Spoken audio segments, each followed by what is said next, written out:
I walked 4.4 miles according to my cell phone today, so I usually don't walk that much, but trying to be a little bit more healthy, trying to survive a little bit longer and all that kind of thing. Have you ever heard of Johnny and Alana Torres? They are in UK. hmm hmm And missionaries to the United Kingdom. He's connected with oh, what's the one in Powell, Tennessee? Clarence Sexton Temple Baptist Church, that Crown College. Crown College. Do you think he's dead? Yes, he's dead. He died not too long ago. But this man is connected with them now. Crown College, um, they have some sort of thing in the UK where when they have hello, they have a school. Yeah, they have a school. Yeah, one of the Kane girls is over there in that. But anyway, or is she in Commonwealth? I forget. But anyway, she's over there as part of her schooling. Uh, but there are, as you know, buildings in England and all of that United Kingdom that used to be churches, and they're closed, they're empty. Well, they can sell it and give the money to a charity, or they can give it to a place if they agree to try to start a church there. And so they are giving buildings, different places in England especially, um, to have them start or to restart a church. And they're getting places. One of the places is high concentration of Muslims, but they gave them this building. They sent a man there to be the pastor, and they're just busting out at the seams. And so it's kind of a unique ministry, and so that's who he is connected with. And I don't know if he has a. I saw his video the other night, but I don't know if you could find it online. By the way, I have a video. Maybe we could do this week, maybe on Sunday. I have a video of where I was in Uganda. Keith Stensis, he's on furlough for the year, and he has this really nice professionally made video about his work and ministry, and it's very neat because everything you see there and all the people that he has in it, I was there and I know them, and so it's exciting to see, and so I get to show people, okay, this is where I was, and I was there, and I know the national pastors and all that, and so it's just kind of neat. So maybe we can figure out how to put that up on the wall or something. Oh, okay, okay, yeah, yeah. All right, well, we can do that then. All right, Hebrews chapter number 11. So where we're going to start. I will get there eventually. Yeah, it's one of those where I start you out somewhere, then I go somewhere else. But Hebrews 11 is where we're going to kind of land with this one. And so that is what we're doing. Some of this is going to be repetitious because I don't know, who's listening. So I want to start a little bit at each point that I've already made, like Monday night, Tuesday night, and then add to it tonight and get into this thing about prophecy. And really, this is the first time I've ever done a full week on the topic of prophecy. So this has been fun for me to study and to come up with ideas and look at different things. So anyway, Hebrews chapter number 11 is where we will be reading here in just a little bit. And chapter number 11, there we are. Okay. But tonight is I'm calling this the third part of the equation of prophecy. Okay, the third part of the equation of prophecy. You could technically say it's the third and fourth part, but I'm just going to say it's the third part. That's not the title, but that's That's what I'm looking at here. So the first part, as we talked about on Monday night, is that God is the originator of all prophecy because he is God and he is omniscient. He is not only all powerful. You know, Jesus in Matthew 28 says, all power is given unto me in heaven and earth. And of course, we know that God spoke things into existence. So he has all power. And we know that, the things that were made were not made with things that do appear. But God spoke everything into existence. And then, well, he spoke almost everything in existence. He didn't speak mankind into existence because he formed us from the dirt of the ground. So a little bit different there. But God is the originator. I looked up the word originator. Where did I put my cell phone? There it is. I looked up the word originator because I didn't know if that was a real word or if I was making it up. I thought it was a real word. And so I looked it up, and let me see if I can find it again real quick. Originator. Okay. It is a real word. And I don't, what is the other meaning? Okay, what is the meaning of originator? Is someone or something that originates or gives rise to something. Okay, so the originator of the idea, theory, a technique named after its originator. Let's see. What is a synonym of originating? It means to derive, it means to emanate, it means to flow, to issue, to proceed, to rise, spring, and stem. And similar words for originator are inventor, creator, architect, author, prime mover, or father. And so God is the father of prophecy. I'm using the synonyms. God is the, I don't like the word inventor because he didn't invent it. God is the creator of prophecy. He's the architect of prophecy. He's the author of prophecy, and he's the prime mover of prophecy. And he's all that because he is God and he is omniscient. Well, it used to be a long time ago when I would think of prophecy, and a prophet would prophesy about something that was going to happen in the future. I thought it was kind of spooky. I thought it was, wow, but there's really nothing spooky about it. Because God, who knows all things, he can see everything that is going to happen. I had an interesting conversation with Pastor Hudson today.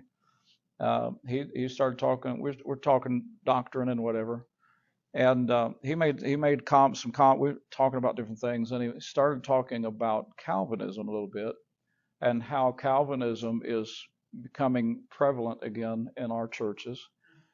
And of course, Calvinism, the basic tenet of Calvinism is that God chooses certain people to go to heaven, and everybody else has to go to hell because God did not choose them to be saved. That is not scriptural. For God so loved the world that he gave his only begotten Son, that whosoever believeth in him should not perish but have everlasting life. And then, the part of the verse in First or Second Peter, I can't remember where it talks. Maybe it's First John. I can't. It's in that part of the Bible, and it talks about it's not God's will that any should perish, but that all should come to repentance. For whosoever shall call upon the name of the Lord shall be saved. So we don't believe Calvinism. Calvinism is not a good doctrine. And so we're sitting there talking about that a little bit, and I said, a lot of us are not Calvinistic on salvation, but we are Calvinistic on how we live. And he kind of looked at me like, what are you talking about? And so I said, okay, there are some people that say that everything that happens in our life is according to God's plan, it's God's will. And I said, I don't believe that. He said, well, you're absolutely right, because we have free will. I can choose to go out and do something dumb. I can choose to go out and murder somebody. I can choose to go out and get drunk. It's not God's will for my life. It's not God's plan for my life. Just like some of the people in the Old Testament Some of the men that became king, how did they become king? Well, they killed their dad, or they killed somebody in order to become king. That's not God's will, because God's will is thou shalt not kill. Okay, there's no murder involved. But but God knew that those things were going to happen. He doesn't agree with it, but he knew that. Turn to Hosea. Let's see if I can find that reference real quick. I can't remember if I wrote it down in the front or the back of this Bible. We'll find out in just a minute. But find the book of Hosea. Yes, Hosea chapter 8, verse number 4. Now I have to find it. Hosea chapter 8. There it is. I turned right to it. Verse number 4. It says, they have set up kings, but not by me. They have made princes, and I knew it not. So not everybody that becomes a king, not everybody that becomes a prince is according to God's will, but God is omniscient. He knows what's going to happen. And so prophecy is that, okay, God knows everything. He's omniscient. He can see all the way from the beginning to the end, and even past the beginning and past the end. And he knows what's going to happen. So the first part of prophecy is that God is the originator of all prophecy because he is omniscient. Number two, God wants his messages about what's going to happen. He wants those messages to get to man. And so he used men, the prophets, to tell the people what God has said will happen. And so we talked about that last night. We talked about the prophets and how that they were to say what God said, and the people were to listen to what God said. Okay, so then the third part of the equation is then the message. Okay, so we have God, the originator, who tells us what's going to happen because he knows what's going to happen. We have men that God used as the prophets, that God would tell them what was going to happen, and then he was responsible to tell the people. So we have God the Father, and then God the Son, God the Holy Spirit, and then we have the men, but there's the message, okay? And that's what I'm going to be talking about tonight. It's the message. Each prophecy is either a positive prophecy or a negative prophecy. Okay, let me give you some examples. Genesis 3:15. You already know the verse, but I'm going to look at it again. Genesis chapter 3, verse number 15. And I will put enmity between thee and the woman, and between thy seed and her seed. It shall bruise thy head, and thou shalt bruise his heel. That's talking about Jesus.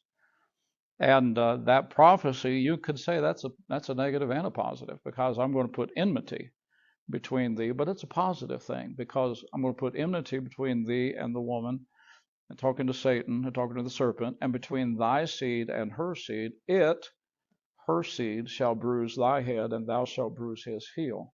So that's a prophecy talking about Jesus. Now in my Bible, I have Revelation chapter 12, so we're going from Genesis to Revelation already.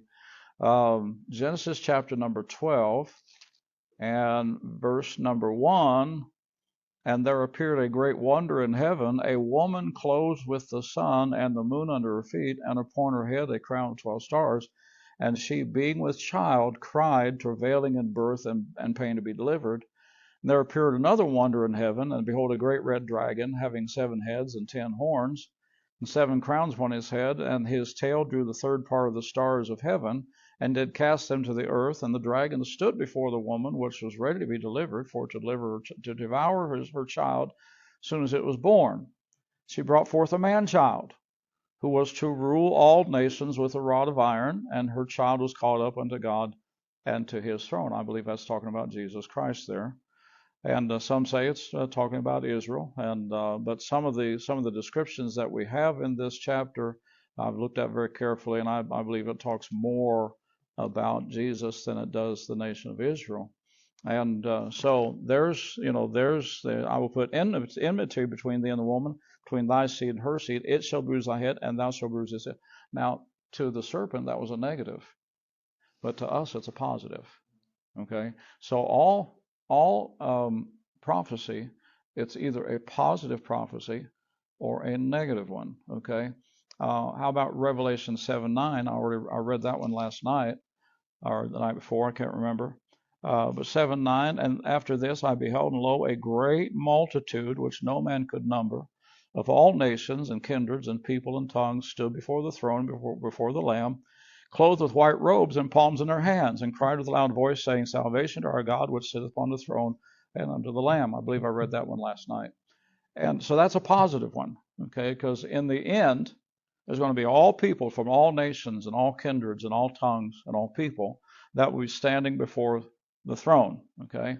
So that's a positive one. How about a negative one? Back to Genesis chapter number 6. Genesis chapter number 6. It says in Genesis 6, I'm trying to get, my eyes are fuzzy tonight, so I'm reading put my glasses on. Genesis 6, verse number 12. And God looked upon the earth, and behold, it was corrupt, for all flesh had corrupted his way upon the earth. And God said unto Noah, the end of all flesh is come before me, for the earth is filled with violence through them, and behold, I will destroy them with the earth. Oh, that's a negative. That's not a positive. That's a negative prophecy. And so make thee an ark of gopher wood. Rooms shalt thou make the ark, and shall pitch it within and without with pitch. And then okay, verse 17. And behold, I, even I, do bring a flood of waters upon the earth to destroy all flesh, wherein is a breath of life from under heaven, and everything that is in the earth shall die. And so that would be, I would consider that a negative prophecy because it's not a positive one. Okay, the results ended up positive in a sense, but according to everybody that lived and all the animals and everything, they all died. Well, that's kind of negative. How about Daniel chapter number 9? Daniel chapter number 9. We're looking at some prophecies here tonight. Daniel chapter number 9. There's a lot of discussion about Daniel chapter number 9. And Daniel chapter 9, I'm going to start reading at verse 21. Verse 21.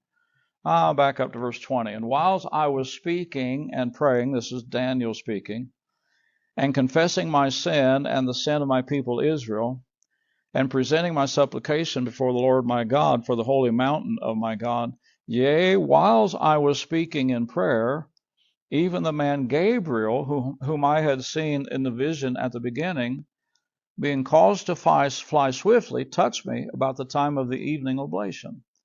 And he informed me and talked with me and said, O Daniel, I am now come forth to give thee skill and understanding. At the beginning of thy supplications the commandment came forth, and I am come to show thee, for thou art greatly beloved, therefore understand the matter and consider the vision. Verse 24. 70 weeks are determined upon thy people and upon thy holy city. Number 1, to finish the transgression. Number 2, to make an end of sins. Number 3, to make reconciliation for iniquity. Number 4, to bring in everlasting righteousness. Number 5, and to seal up the vision and prophecy, and to anoint the most holy. Know therefore and understand. So the 7 parts of this. Know therefore and understand that from the going forth of the commandment to restore and to build Jerusalem unto the Messiah, the Prince, shall be 7 weeks, and 62 weeks. Well, 7 weeks, that's easy to understand. 7 weeks. 62, that is 70. Okay. So we have, 62. 62, 62. So we have 7 plus 62. Well, that's what is that? 69. Okay. And then, I lost my place. To restore and build, and 62. All right. And the wall, even in troublous times, verse 26. And after 62 weeks shall Messiah be cut off, but not for himself and the people, and the prince that shall come shall destroy the city and the sanctuary. And the end thereof shall be with a flood, and unto the end of the war, and into the end of the war desolations are determined. And he shall confirm the covenant with many for 1 week, and in the midst of the week he shall cause the sacrifice and oblation to cease, and for the overspreading of the abominations he shall make it desolate, even until the consummation, and that determined shall be poured upon the desolate. So I consider that a positive and a negative prophecy, because it has positive aspects and it has negative aspects in it. And so that is that. I have a chart in here somewhere. What did I do with that chart? You know, I asked a question in my first book that I wrote. If we didn't have, you know, the books written by John R. Rice, if we didn't have the tapes that were of Jack Hyles preaching and other preachers preaching, and if we didn't have Clarence Larkin's charts, if we didn't have any of that, if all we had was the Bible, would we come to the same conclusions that they did? And I think sometimes yes and sometimes no. There are some things in Clarence Larkin's charts that I don't agree with. They're nice charts, they're well done, and all that. And I looked him up yesterday. I can't remember much about him. I had one of those charts in here, I thought. It's in here somewhere. I had it right there in that section of the Bible. It disappeared. The rapture took place and left me behind. But anyway, I'll find it and get that back. All right. So there we have 70 weeks. Okay. There's 7 weeks, and each week represents 7 years. So 7 weeks is 49 years. So let's look at it. 70 weeks are determined upon thy people and upon the holy city. But look at verse number 20. Know therefore and understand that from the going forth of the commandment to restore and to build Jerusalem under the Messiah shall be 7 weeks. So it took approximately 49 years to rebuild Jerusalem, and then unto the Messiah the Prince shall be 7 weeks, and then also 62 weeks. So this kind of gives a time frame about when Jesus was going to be born. It would be after the 62 weeks, which is less than 490 years. So it's 400 and some years between the commandment to restore Jerusalem to Messiah the Prince, when Jesus would come to the earth. So, and then the last week, the 7 years, has to do with the things that's talked about there in verses 26 and 27. Okay. Now, that's the area that some people disagree with, but I can see both things happening here. A lot of people say that seventh week has not, or that the 70th week has not happened yet. But when you look at history, you see that in AD 70, the people did come, the Romans did come, they did destroy the sanctuary, they did tear up the city, and all that. They were allowed to have sacrifices the first 3.5 years. After that, they were commanded to stop and everything like that. But I believe it's also a picture, if you will, a type of what's going to happen in the Great Tribulation period. So I think it's both. It's not one or the other. That's just manology. I could be wrong on that, but that's where I am. All right. Now, so that's a positive and a negative one. Whether it's positive prophecy or a negative one, they are all promises of God. Okay, turn to 2 Corinthians chapter number 1. 2 Corinthians chapter number 1. In 2 Corinthians chapter number 1, it says this, if I can find the verse. Okay, 2 Corinthians chapter number 1, verse number 20. It says, for all the promises of God in him are yea, and in him amen, unto the glory of God by us. So, if you stop and think about it, God knows everything that's going to take place. And so he tells the prophets all these different things that's going to happen. He told the holy men of God of old what to say, and he told people what to write, and they spoke it and they wrote it. Okay? Now, so if God says that something is going to happen, that's a promise that God makes. You see that? Okay. And so God promises there's going to be a new Jerusalem, but it's prophesied about there in Revelation chapters 21, 22, somewhere in there. it talks about how that the earth is going to be completely burned up in 1st or 2nd Peter, I think it is, somewhere in there. And so God says, I'm going to burn up the earth. It's going to be completely consumed by fire. So he's not going to destroy it again by a flood, because he promised he wouldn't.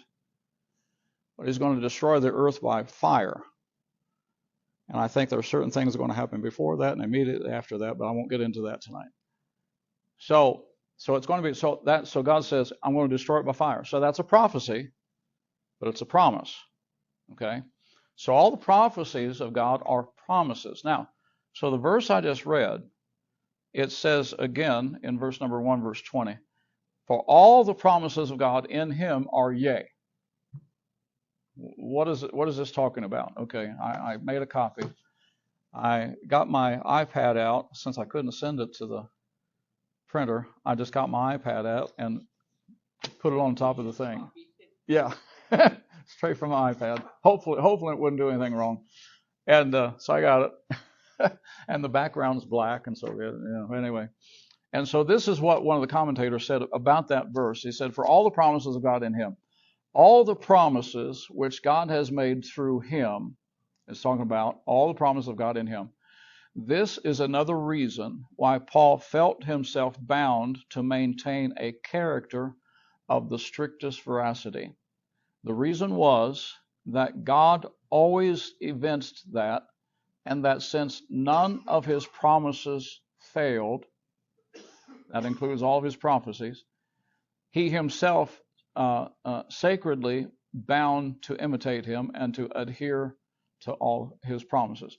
The promises of God, which are made through Christ, relate to the pardon of sin to the penitent, the sanctification of his people, support and temptation and trial, guidance and perplexity, peace and death, and eternal glory beyond the grave. All of these are made through a Redeemer, and none of these shall fail. So all the promises of God that he gives us in the line of prophecy, not a one of them will fail, because God cannot lie. If he promises something, it's going to happen. If he says it's not going to happen, it's not going to happen. I heard a Bible study recently. I won't tell you where or who. But they read a prophecy that was, and I can't remember, I wish I had marked it down. I didn't. But I read a prophecy, or he read a prophecy, and then he read a little bit past it, and this is what he said. He said, now that prophecy never did happen. I'm sitting there thinking, wait a minute. If God says something's going to happen, it's going to happen. And I just started reading from that verse on, and guess what? By the end of the chapter, that thing happened. All of his promises, none of his promises fail. All of his prophecies, they don't fail. And so we may not understand something. We may say something erroneously, like I think he did. But it wasn't Brother Bob. It was somebody else that came through. But anyway, but I caught it, and I said, "Oh my, you're saying that what God said is not true. I have a problem with that." And especially when I read the rest of the chapter, and it was in there. It did happen. But we see all the promises now. So whether it's a positive or a negative, there is to be a response to every prophecy. There is to be a response to every prophecy. Every message that's ever preached should be aiming at something from the prophecy. We should prophesy. We should tell people what God said. And so we want a result. We want a response. That's why we give an invitation at our church, and most churches are able to do that, and you do too. You preach the message, and then we give a response, or we give an invitation for the people to make a response to the message. If there's not a purpose for the message, then why preach the message? If you're not preaching it to help the people to grow in their Christian lives and to get victory in their lives, then why even preach it? So every every prophecy is either positive or negative, and there is to be a response. Okay. So the question is this: what do we do with this information? When God says something's going to happen, what do we do with it? That's the question. Okay. When we get into Revelation, and we will a little bit more, when we get into Revelation, we get into the book of Daniel, we get into the book of some of the 18 books in the Bible that has different prophecies in it, according to what I read. What do we do with the 144,000 that's mentioned in chapter number 14 and chapter number 7? What do we do with chapter 15? I saw another sign, great, marvelous, 7 angels having the 7 last plagues, for in them are filled up the wrath of God. And what do we do as we read those plagues? What do we do with that information? When we see in Revelation chapter 20 that it says, and death and hell were cast into the lake of fire. This is the second death. That's a prophecy. Death and hell were cast into the lake of fire, and that is the second death. And so what do we do with that prophecy? What do we do with that? And then whosoever not found written in the book of life was cast into the lake of fire. That's a prophecy. That's a prophecy. Hello. I was wondering what you're doing over there. What do we do with? And I saw a new heaven and a new earth. For the first heaven and first earth are passed away, and there was no more sea. What do we do with that? Okay. God doesn't give us information just so we can know something. He gives us information so we can do something. Okay. That's where Hebrews chapter number 11 comes into play. So Hebrews chapter number 11, we're going to talk about Noah again.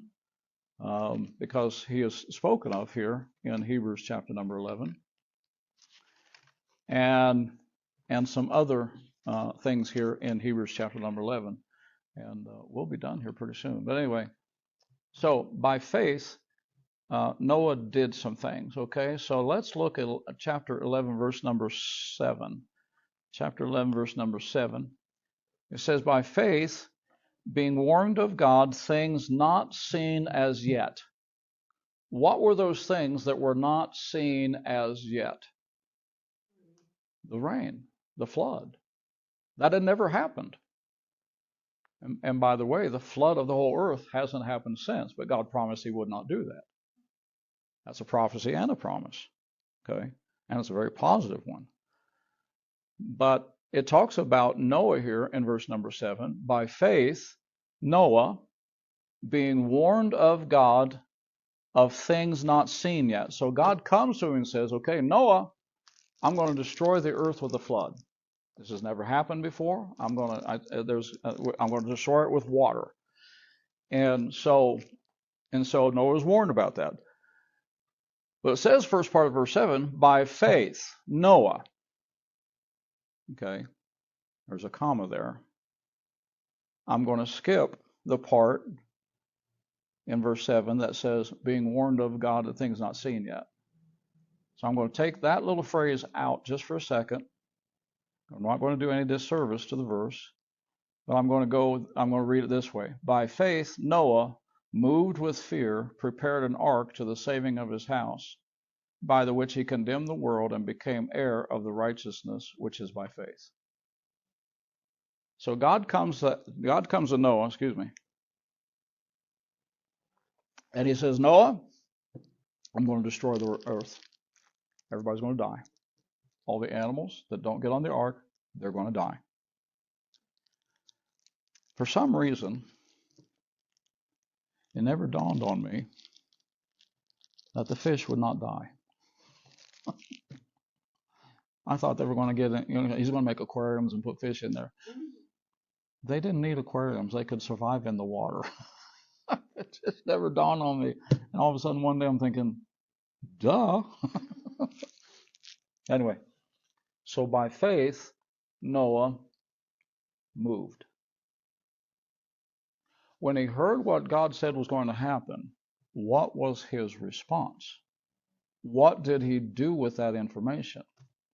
He moved with fear and built the ark to the condemnation that condemned the world and became the heir of righteousness, which is by faith. So here's Noah. He receives the information from God. God doesn't give him information just so he knows something. He gives him the information and tells him what to do. And Noah moved. He started acting on the prophecy, the information that God gave him. Okay? So that's the message and the response. Look down now. We're going to talk about Abraham. By faith, Abraham. Okay. So now we have the same sentence structure here. By faith, Abraham, comma. Okay. Well, let's see what's after the comma. By faith, Abraham, when he was called to go out into a place which he should after receive for an inheritance. And it also says in that verse, he went out, the last part of the verse, he went out not knowing whither he went. So God comes to Abraham and says, Abraham, get out from your family. Get away from them. And I'll give you a land. What did Abraham do? Let's take out that part of the sentence and put it together differently. By faith, Abraham obeyed. By faith, Abraham obeyed. So here's God, comes to Abraham. Abraham, I want you to leave your family. I want you to move. I want you to get out of here. I'm going to give you a land. I'm going to give you a possession. I'm not telling you where. I want you to move. I want you to go. What did Abraham do? With the information, he obeyed. So whenever there's a message from God, all the prophecies that's in the Bible, everything that took place in the Bible, there has to be, it's not just there for our information. It's there to inform people what's going to happen, but there needs to be some sort of response. Turn to the book of Jonah. I just thought about this one. Turn to the book of Jonah. My mouth is dry. Book of Jonah. I'll find it in a minute.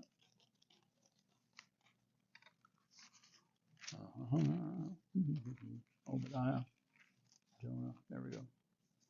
Y'all know the story of Jonah. God told Jonah, he said, go to Nineveh, that great city, and tell them what their problem is, basically. He didn't do it. And I did an in-depth study in Jonah. It's very interesting.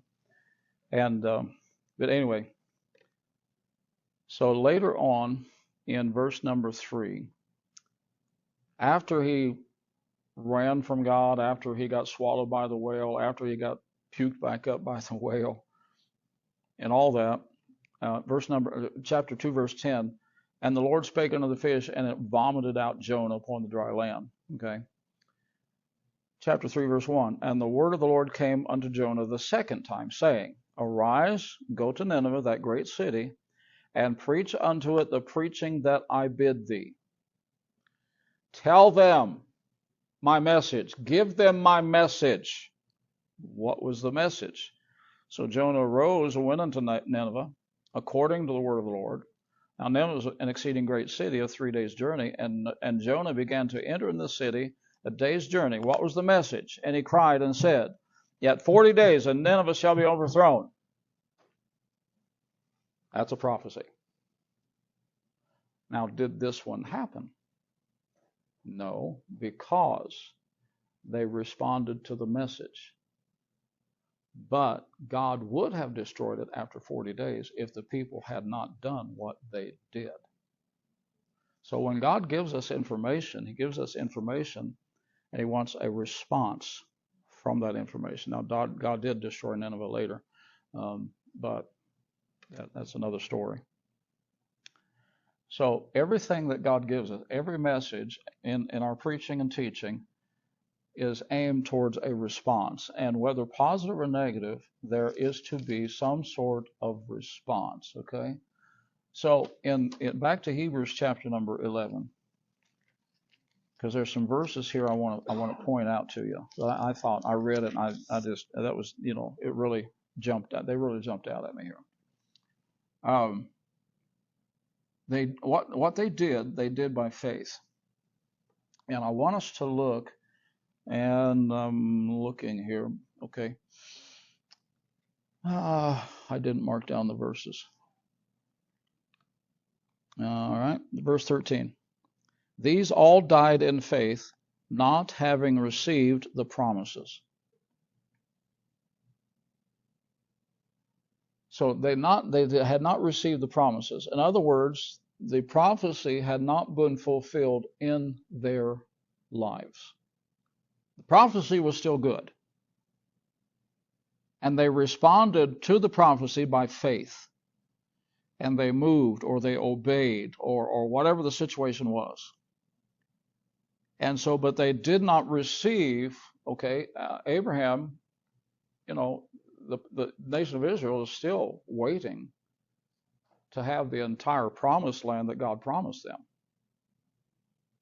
He promised them from the Euphrates River down to the Nile River. They've never possessed all of that.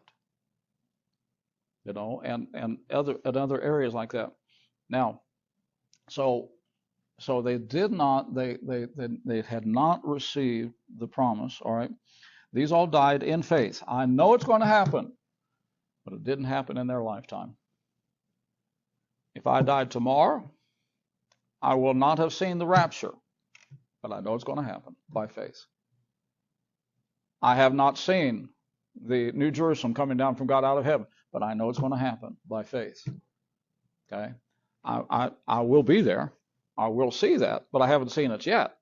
Okay? So that prophecy is out there. It's hanging out there. It's going to happen, but it's not going to happen in my lifetime here on this earth. So they lived by faith. They all died in faith, not having received the promises, but having seen them afar off. I've not been to heaven, but I see it afar off by faith, because God promised. Okay? That's why I have great peace about all this. If I didn't have peace about all this, I'd be examining myself and say, am I saved or not? But I see it afar off. And I know it's going to happen, but not only have seen them afar off, and were persuaded of them. So these prophecies. Now, Noah did see the flood. He rode the thing out for over a year. And by the way, it's interesting. There's over 2,000 years of world history just in the book of Genesis. You start from Adam and Eve and go all the way through the nation of Israel in Egypt. There's about 2,000 years in there, just in one book. The flood didn't happen until 1,690 something years after creation. But it's like in chapter number 6 and 7. What happened in there? So-and-so begat so-and-so, who begat so-and-so, and they lived hundreds of years. And one of them almost lived 1,000 years. So, but they saw these things by faith.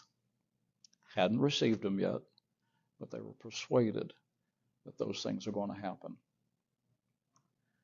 If you're persuaded about something, you'll act on it. There will be a response. I am persuaded that there is a heaven. I am persuaded that there is a hell. So my response is, tell people about it. I'm persuaded that there's going to be, horrible things happen in the near future. I'm persuaded that there is going to be a one world government. I'm persuaded that there's going to be a one world financial system, and the people will have to receive a mark on their hand or on their forehead. They won't be able to buy or sell without that. And that's exactly what happens in China. They control what you can and cannot buy. If you try to buy something that you're not allowed to buy, they will stop your finances. You won't even be able to buy any food in China today. Digital currency, it's called. But we know these things are going to happen. I'm persuaded these things are going to happen. So I warn people. I see the prophecies and I have a response. Okay? So when you see a prophecy in the Bible, it demands a response. Some sort, and I'm just talking about just a few responses here. There's a whole world of responses of things to do and things we should not do. But they understood that they were seeing things afar off, and they were persuaded of the veracity, and they embraced them. Look at that last part of that verse. These all died in faith, not having received the promises, but having seen them afar off, and were persuaded of them and embraced them. So the things I see in the Bible that are prophecies, I'm persuaded, and I embrace them. But then that's not all. But it says also, and confessed that they were strangers and pilgrims on the earth. You know, we sang that song, or we have that comment we make, you know, that we're not, that, what is a comment I'm trying to think of? I'm having a Biden moment here. It's not my home, I'm just a passing through. Is that what you were thinking? Okay, yeah. This world is not my home, I'm just a passing through. That song. Yeah, I mean that's what.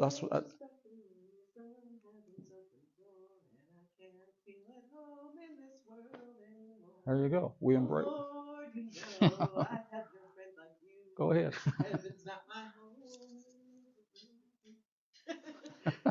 Yeah, that's the song I was trying to think of. Thank you.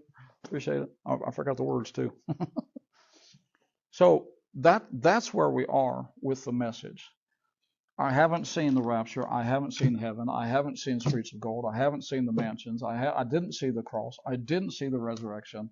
I haven't seen New Jerusalem. I haven't seen the new earth, but I believe in all of it because God said it, and He can't lie, either in the form of prophecies or just telling us what happened or whatever. And so every prophecy, I think, demands some sort of response. It gets us to thinking, and if we're going to embrace it and we're going to confess that we're strangers here in this land, we're looking for something to happen in the near future. Hasn't happened yet, may not happen in my lifetime, but I'm persuaded it's going to happen. And so I act on those things. Okay? Father, thank you for the day. Thank you for loving us. I pray now, Father, that as we read the Bible and as we bump into different prophecies, I pray that we'll remember this question. What am I supposed to do with it? What should my response be? Is there something that I need to start doing? Is there something